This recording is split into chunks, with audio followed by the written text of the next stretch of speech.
Kalen Ward stood at the center of the Eryxian Star Hive's grand hall, trying very hard not to touch anything. The hall looked like a crystal cathedral stretched into impossible shapes, tall arches, soft glowing pillars, and long walkways that shimmered like wet glass. Everything seemed precious, ancient, and probably very easy to break. He swallowed. Humans were not supposed to break anything here, especially not in front of royalty. Kalen was a simple engineer, not a diplomat, not a scientist with 10 degrees, and definitely not someone who should be standing before the rulers of one of the oldest empires in the galaxy. But here he was, clutching a small tool case, pretending he knew what he was doing.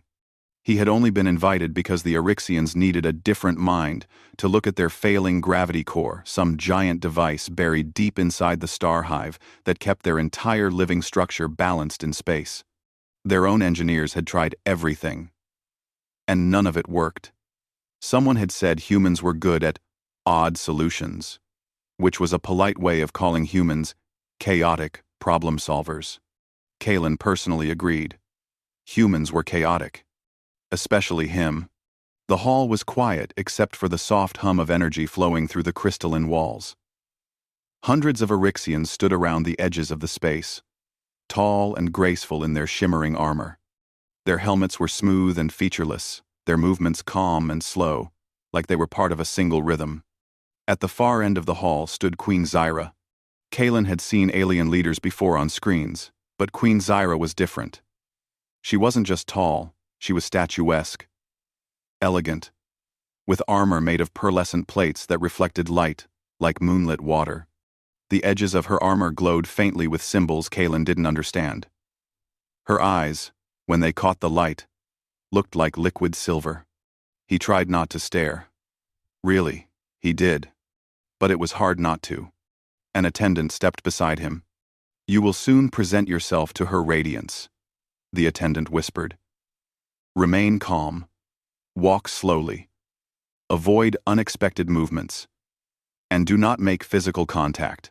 Kalen nodded quickly. "Right. Yes. Obviously. No contact. Zero contact." That instruction repeated in his mind like an alarm siren. No touching.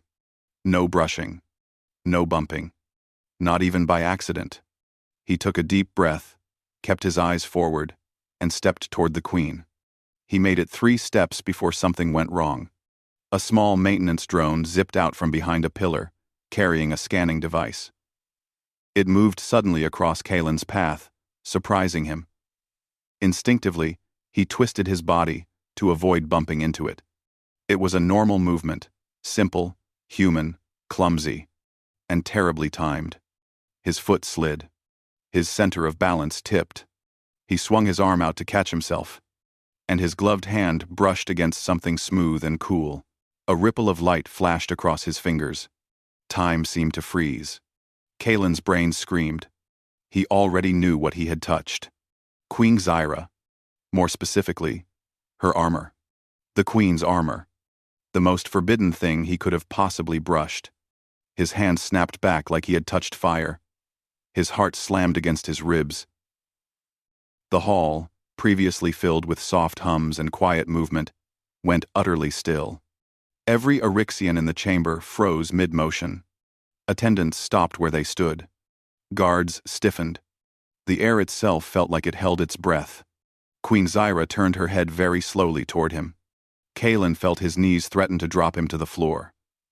He had no idea what the proper, respectful position was, kneeling, bowing, curling into a ball, and apologizing to every ancestor he had.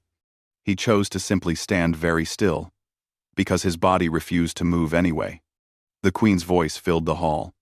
It was calm, soft, and chilled like water from a deep cave. "Human," she said. "Do you know what that means?" Her words echoed gently, but the silence that followed was heavy, deep, and full of unspoken tension.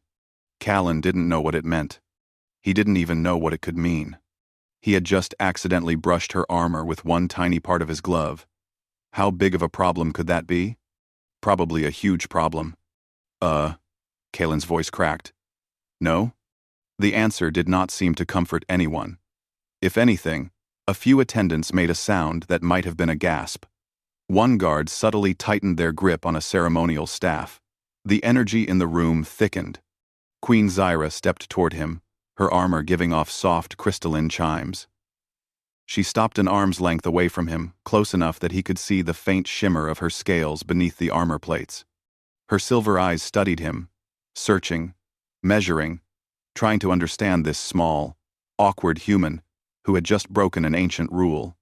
"You touched the royal armor during a ceremonial inspection," she said quietly.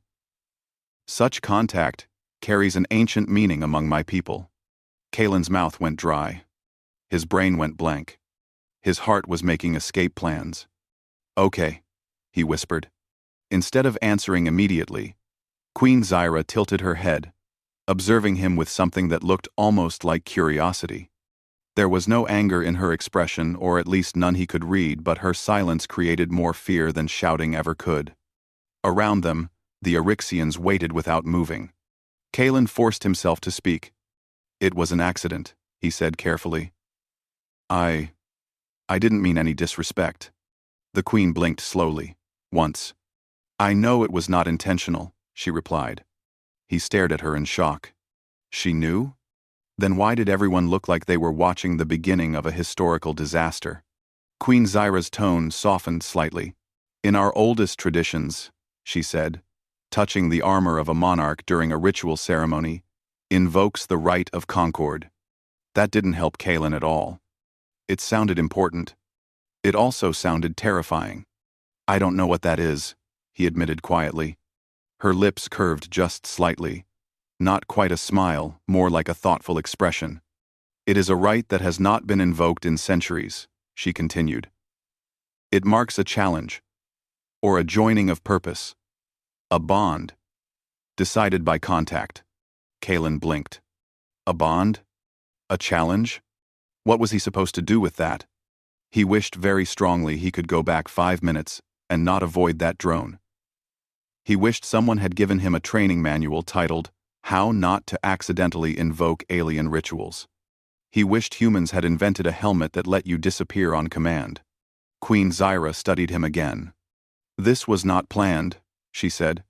"Yet the right has been awakened." Kalen opened his mouth, closed it, then tried again. "I really am sorry." "I believe you." She paused. "But apology does not undo ritual." Kalen felt faint. "What happens now?" he asked, bracing himself for the worst. Queen Zyra looked toward her guards, then toward the great door, leading deeper into the star hive. "Now," she said, "you must walk with me to the heart of our hive. The gravity core awaits. And the right of concord demands that we face it together." Kalen's confusion only grew. He had accidentally touched someone's armor. And now he was being taken to the most important machine in the entire empire? He didn't understand. He wasn't sure he wanted to. But Queen Zyra was already turning, her graceful steps ringing softly across the hall. "Come, human," she said. Kalen, feeling every pair of silver eyes on him, took a deep breath and followed. He had no idea what the right meant. He had no idea why the queen seemed curious instead of angry. And he had no idea how brushing someone's armor could throw his life into chaos. But one thing was clear. Whatever this was, it was only the beginning. Kalen followed Queen Zyra through the long, crystalline corridor, trying to walk with confidence, but mostly failing. The Eryxian star hive was beautiful, almost too beautiful, shining with smooth, glass-like surfaces and glowing lines that pulsed softly like living veins. Every sound echoed faintly, and every shadow seemed to hold another watching pair of silver eyes. He felt small. He felt loud. He felt extremely human. Queen Zyra glided ahead of him, her steps slow and controlled. Her armor gave off a soft ringing sound, almost musical, every time she moved. It made her presence feel even more royal, like she carried her own soundtrack. Kalen tried very hard not to stare at her armor. After what happened in the hall, he didn't even want to look at it too closely. What if staring was considered some kind of ritual too? He kept his eyes mostly on the floor. Behind them, A few attendants followed silently, their faces unreadable, their helmets smooth and reflective. They looked like a group of walking statues. After several minutes, Queen Zyra finally spoke. "You are quiet, human." Kalen cleared his throat. "I'm thinking." "Of what?" "About the right. And how I, activated it by accident." Queen Zyra slowed her steps. "It is rare. But rare does not mean impossible." Kalen scratched the back of his head.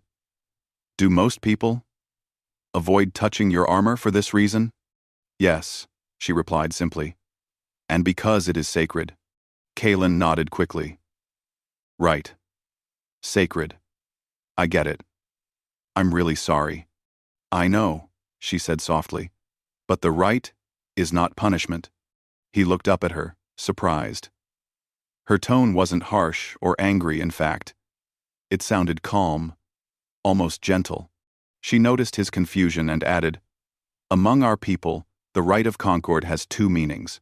One is a challenge, an invitation to prove worth through action. The other is partnership, a joining of purpose between the one who is touched and the one who touches." Callan blinked. "So which one did I trigger?" "That depends on how we proceed," she said. That answer did not clear anything up. They continued walking deeper into the hive. The walls changed slowly, from shining crystal to smooth metal panels patterned with delicate, glowing symbols. Callan realized they were descending toward the heart of the star hive, where the gravity core was kept. He remembered why he'd been brought here in the first place. To look at a device he knew almost nothing about. One that alien engineers couldn't fix. He wasn't sure why they thought a human could help. He wasn't even the best engineer on the diplomatic ship. He was just the one with the shortest list of assignments. After a few minutes of silence, Kalen finally asked, "Why me? Out of all humans, why was I called?" Queen Zyra didn't answer right away. When she did, her voice was thoughtful. "Your people see things differently. You are unafraid of trying unusual solutions. You take risks without ceremony. You build ideas quickly, without being trapped by old traditions." Kalen's eyebrows rose. "Is that a compliment?" The Queen paused. "It is an observation." He wasn't sure if that meant yes or no. "But your observations matter," she continued. "Our engineers follow strict patterns. They do not stray from what is accepted.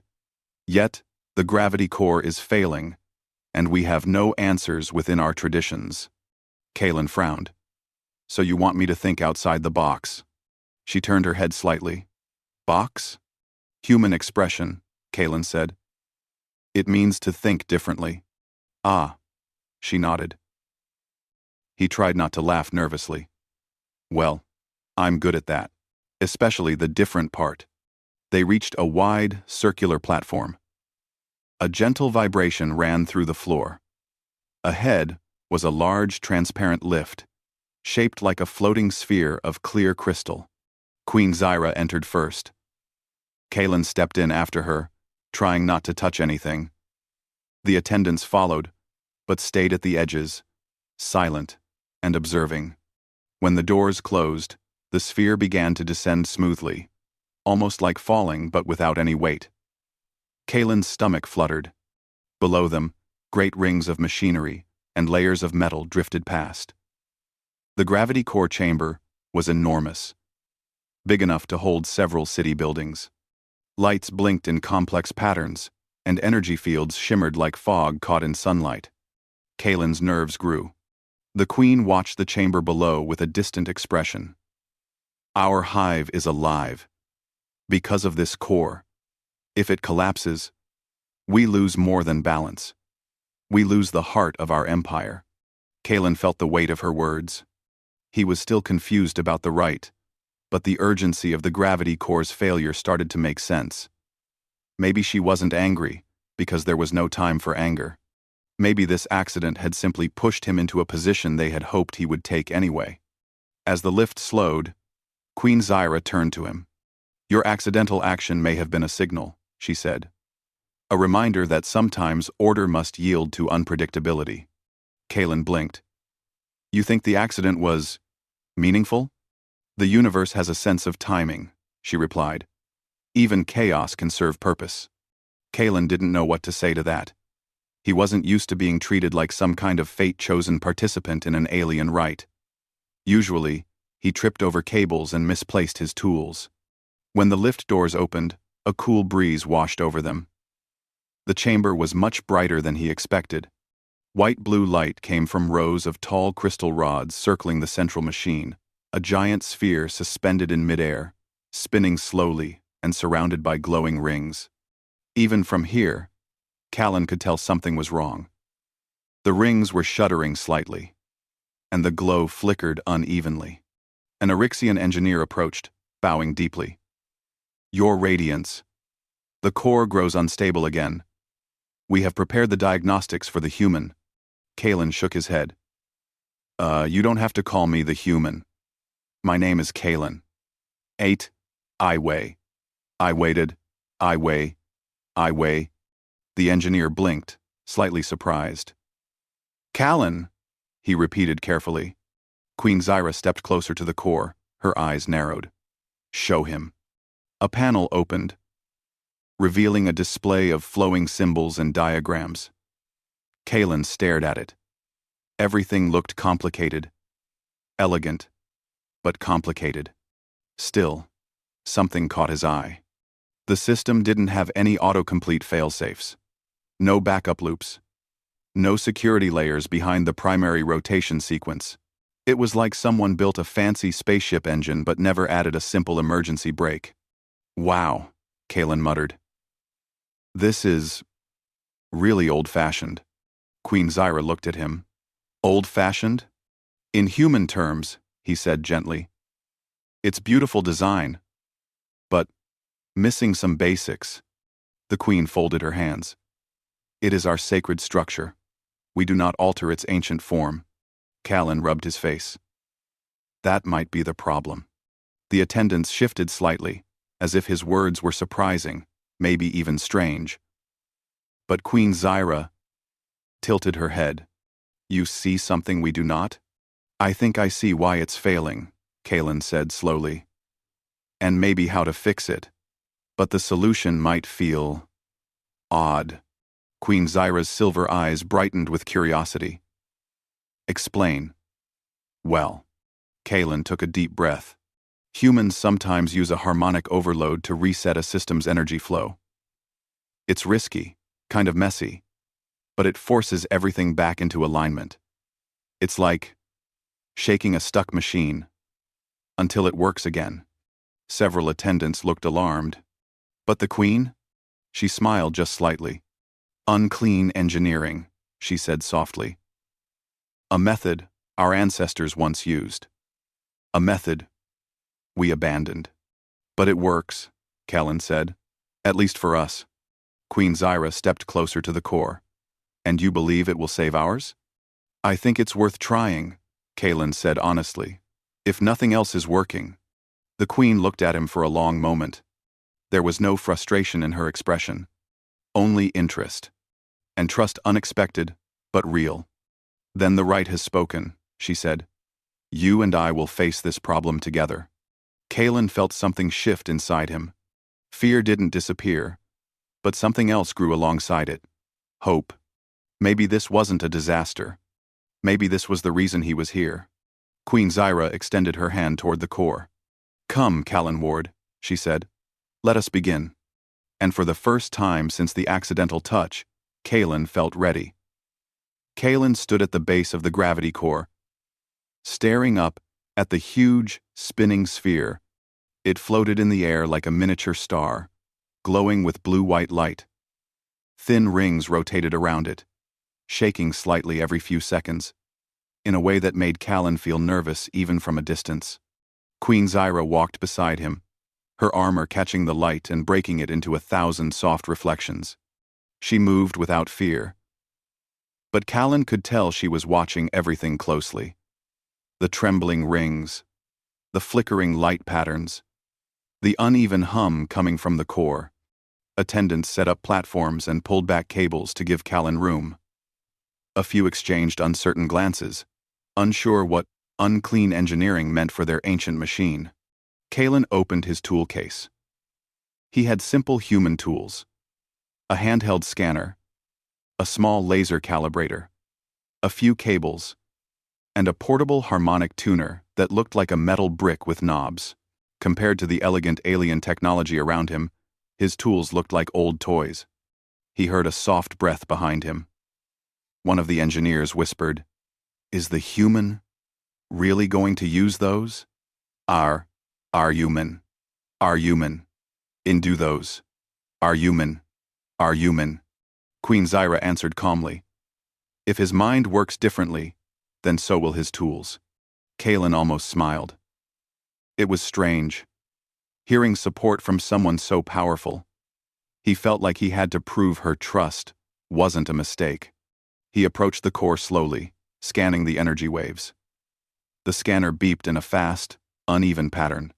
"Yep," he murmured. "The harmonic flow is collapsing. It's not a gentle decline either.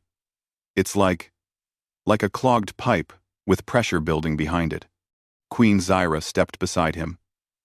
"We have never described it this way. Humans like simple comparisons," Callan said. "Helps us think." "Simple does not mean wrong," she replied. Callan guessed that compliment, if it was a compliment, was a rare thing. He tapped the scanner again and set the harmonic tuner on the floor. The tuner hummed. Queen Zyra watched quietly. "Explain this device to me." "It creates controlled waves," Callan said. "I can match its frequency to the energy flow inside the core. Once matched, I can send a pulse to realign the whole system. Like striking a gong to change the sound of a room," she said. Callan blinked. "Yes. Exactly. That's a perfect comparison." The Queen nodded slowly. "Our ancestors used similar tools long ago, but they believed such methods were too wild, unpredictable. Thanks for watching, and .com for Fiverr." "That's the good part," Callan said, adjusting the tuner. "Sometimes the universe needs a little push." He placed his hand on the core's support frame, not touching the glowing sphere itself, just the metal structure holding it in place. The hum vibrated through his palm, uneven and unstable. Queen Zyra stepped even closer. "You feel the discord?" "Yeah," Callan said softly. "It feels like music that's off-key." She looked at him with interest. "You describe our machine as music." "Well," he shrugged. "Machines have rhythm. This one just lost its beat." The Queen didn't say anything, but her silver eyes softened, as if she understood more than she showed. Callan crouched beside the tuner, adjusted a few knobs, and tested a soft pulse. A wave rippled across the floor, and the rings around the core fluttered slightly, responding. The Queen asked, "Is this dangerous?" "Not if we keep the wave low," Callan said. "The real pulse will be stronger. But I'll start small." "Good," she said. Callan took a slow breath. He wasn't used to being watched by an entire alien royal team.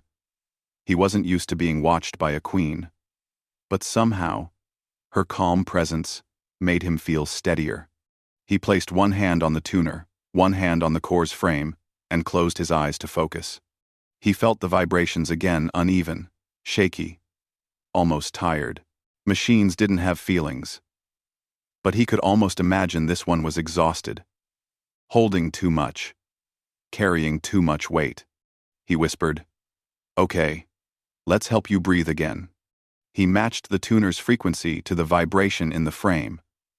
Slowly, little by little, he adjusted the knob until the hums lined up. Queen Zyra leaned in slightly. "Is it aligned?" "Almost," Callan murmured. "Just need a bit more." A soft click sounded inside the tuner.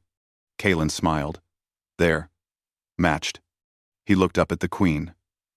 "Ready for the pulse?" She nodded once. He pressed the pulse button. A wave of soft sound traveled through the floor, invisible, but felt by everyone. It passed through the core. The rings shook.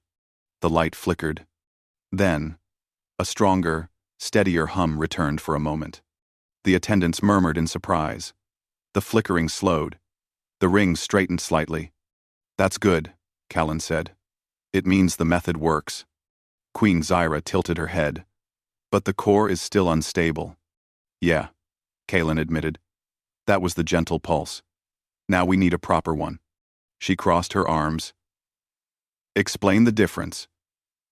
"The gentle pulse says hello," he said. The Queen gave a very small, very amused smile.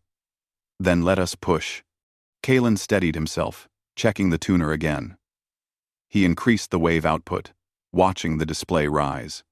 But before he pressed the button, he hesitated. Queen Zyra noticed immediately. "You are unsure." "It's just..." Callan rubbed his face. "If I'm wrong, this could make things shake more. Not break. Just shake." "Shaking is acceptable," Queen Zyra said. "Losing the core is not." "True," Callan said. "Okay, here we go." He pressed the button. The pulse spread stronger this time. The air even rippled with it. The core flared, bright, white-blue. The rings jerked violently, then suddenly aligned. A deep, steady rumble filled the chamber, like a heartbeat returning to strength. Callan's eyes widened. "It's working." The bright glow steadied. The flickering stopped. The trembling ceased completely. Orixian engineers stared in shocked silence. One even placed a hand on his own chest, like he had to make sure he was still breathing. Queen Zyra stepped closer to the core, her expression unreadable. Then, very slowly, she turned toward Callan. "You succeeded," she said softly. Callan let out a breath he had been holding for too long. His shoulders sagged in relief. I think so," he said. "The core's stable again.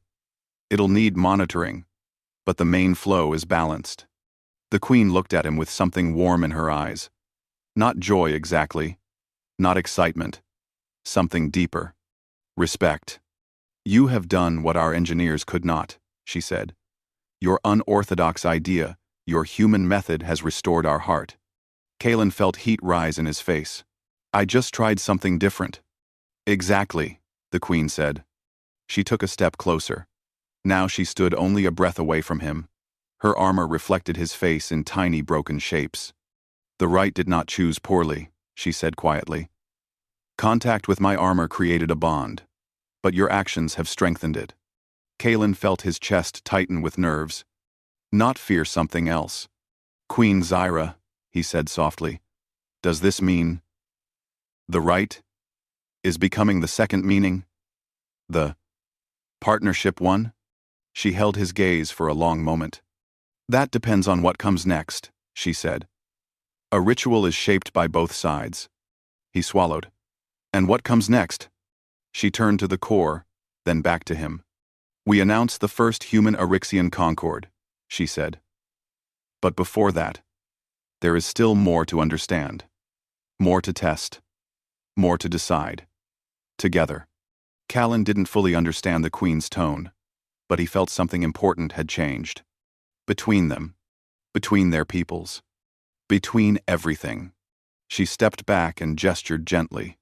"Come, Callan Ward," she said. "Let us begin the next step." The gravity core hummed behind them, stable and glowing like a new star. And Callan walked beside the Queen, no longer afraid, but filled with quiet excitement. This partnership, this right, was only just beginning. The gravity core chamber glowed with steady blue-white light, its trembling gone, and its heartbeat strong again. For the Orixians, this machine was not just technology, it was tradition, history, the very center of their empire. And now it was stable again because of one human who had arrived with clumsy steps, simple tools, and an unusual idea. Callan Ward stood near the support frame, catching his breath. The wave of success still felt unreal. A few hours ago, He'd accidentally touched the Queen's armor and nearly fainted from fear. Now he had helped fix the most sacred machine in their entire civilization. It felt surreal. Queen Zyra stood beside him, her armor glowing softly in the stable light. She was always calm, always dignified. But something about her posture now seemed different, more relaxed. As if a great weight had lifted. "Your work is complete," she said, her voice quiet but full of depth. Kalen rubbed the back of his neck shyly. "I just did what humans do best. Improvised." "Improvisation is a strength," she replied. "A gift your kind carries. A gift we have long forgotten." The Eryxian attendants began checking the chamber, confirming the stability of the core. Some glanced toward Callan, with new expressions. Not suspicion, not fear, but curiosity and admiration. One engineer approached cautiously. "Human Callan," he said, bowing slightly. "Your method. It was strange, but beautiful. Thank you." Kalen felt his face heat up. "I'm glad it helped." Queen Zyra looked around the chamber, seeing her people's changed expressions. She turned toward Kalen, her silver eyes warm. "We must return to the Grand Hall," she said. "A declaration must be made." Kalen blinked. "A declaration?" Yes," she said simply. "You have fulfilled the rite of concord." That made Callan's heart race again. "But I don't even know what this declaration involves." She gave a small, patient smile. "Then you will learn. Come." The Grand Hall. When they returned to the Grand Hall, hundreds of Eryxians were already waiting. The glowing pillars shone brighter than before, and soft sound waves hummed through the air like distant music. The atmosphere felt lighter, hopeful. Kalen stood slightly behind Queen Zyra as she walked to the center platform. His stomach tightened. He did not like being the center of attention, especially not in front of an entire alien empire. Queen Zyra raised her hand, and the hall fell into absolute silence. "Eryxian Dominion," she said, her voice echoing with calm authority. "The rite has been completed." Soft murmurs spread through the hall. The attendants and guards watched closely, wondering what their queen would say next. She continued, "This human Kalen Ward invoked the rite of concord. Not by intention, but by fate. And today, he has proven the worth of that ancient bond." Kalen swallowed hard, wishing very much to become invisible. Queen Zyra stepped aside just enough so everyone could see him clearly. His actions restored the heartbeat of our hive. His ideas broke the limits of old thinking. His presence reminded us that tradition must grow, not remain frozen. 2000. Her silver eyes shifted toward him. "And so, according to the rite and the needs of our time, I declare the first human Eryxian concord." The hall reacted instantly, soft gasps, surprised murmurs, and a few bright expressions of excitement. Kalen felt like he was standing in the middle of a storm of emotions he didn't fully understand. "The concord," Queen Zyra said, "is a partnership, a bridge between our species. Humans will share their creativity, their unusual problem-solving, their courage to try what seems impossible. And we will share our knowledge, our stability, our ancient ways." She extended her hand slightly toward Kalen. "This bond begins with him." Kalen felt something warm in his chest, not fear, not pride, something gentler, more meaningful. The idea that one small human could, but he shook the thought. He didn't feel like a symbol of anything. He just wanted to help. The Queen stepped closer. "Kellen Ward, do you accept this role?" "People." He looked up at her. Her expression was open, honest, and calm. She wasn't commanding him. She was asking him, respectfully, and he realized something important. This wasn't a political role. It wasn't about power. It was about trust. Between him and her, between humans and Eryxians. Kalen took a slow breath. I accept. A soft, harmonious sound filled the hall, like a choir of crystal bells. It signaled agreement and unity. The Eryxians bowed their heads slightly, acknowledging the new bond. Queen Zyra nodded once, satisfied. Then the Concord is born. Private conversation. The ceremony ended, and attendants guided the crowd away. Soon, the hall grew quiet again. Only Kaelin and Queen Zyra remained near the platform. For a moment, neither spoke. Then the queen looked at him thoughtfully. You handled the moment well. Kaelin laughed softly. I think my heart almost stopped.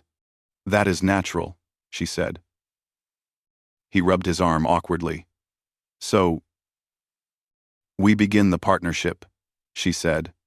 You will stay in the hive as a human ambassador, though your work will not be political.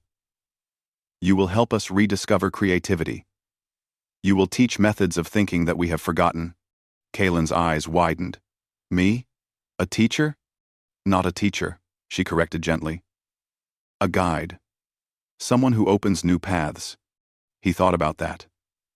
It sounded big, important, a little scary, but also exciting. The queen stepped closer, her armor shimmering softly. And I, she said, will guide you through our culture, our knowledge, our ways. A partnership is not one-sided. Kaelin nodded slowly. I'd like that. She looked at him for a long moment, her expression calm, but warm. When you brushed my armor, she said softly. I believed for a moment that it was a mistake. But now, I am not so sure. Kaelin felt his cheeks heat. Are you saying it was meant to happen? I am saying, she replied, that it led us to something valuable, something neither of us expected. The moment felt gentle, almost peaceful. Not dramatic, not tense, just two people standing in a hall, understanding each other a little better than before. Queen Zyra turned toward the entrance. Come, there is much to prepare, and I believe you have earned a place in our hive. Kaelin looked around at the shining hall, the glowing pillars, the alien beauty surrounding him. A few days ago, he had been a simple engineer with average talent and clumsy habits. Now he was part of something bigger, a bridge between worlds, a partner in an ancient rite. And somehow, even though he never planned any of it, it felt right. He walked beside Queen Zyra toward the doorway. The future was unknown, full of strange challenges and new adventures. But Kaelin wasn't scared anymore. He was ready.